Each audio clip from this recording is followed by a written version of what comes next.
In this video, we will see together when to use the tenses in French, and in that case, we will see more precisely le plus que parfait de l'indicatif.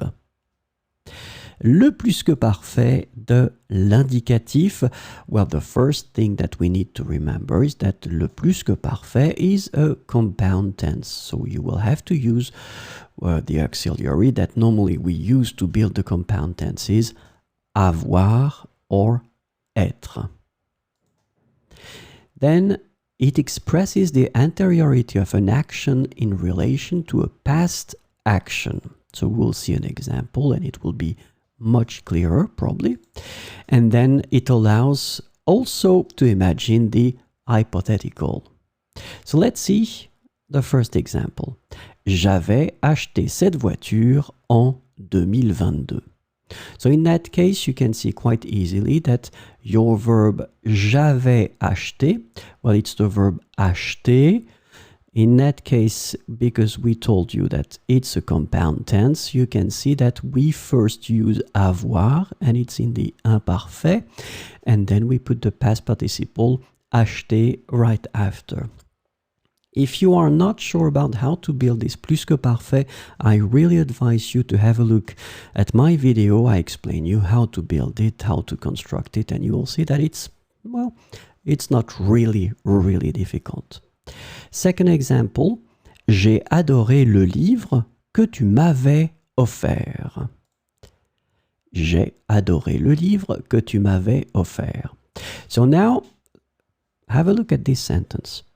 J'ai adoré, in that case, you can notice that this is passé composé. And then, tu m'avais offert, this is plus que parfait.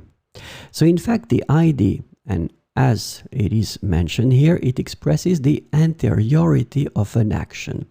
So, tu m'avais offert, it's the first event.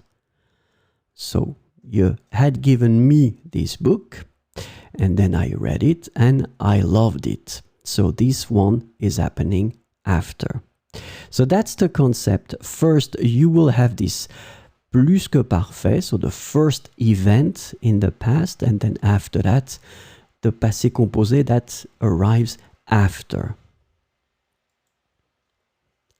Ah, si j'avais gagné au loto. And this is the normal and traditional one. Ah, si j'avais gagné au loto. So this is, well, the tense that you could use. Of course, you regret somehow, but you imagine the hypothetical. Ah, si j'avais gagné au loto, je serais heureux. So let's have a look one more time at the examples. J'avais acheté cette voiture en 2022. So clearly you can see that it is a compound tense. J'ai adoré le livre que tu m'avais offert. Same thing, anteriority. So you have the plus que parfait here, and then after that, passé composé. Ah, si j'avais gagné au loto, the hypothetical. But then unfortunately, we didn't win the lottery.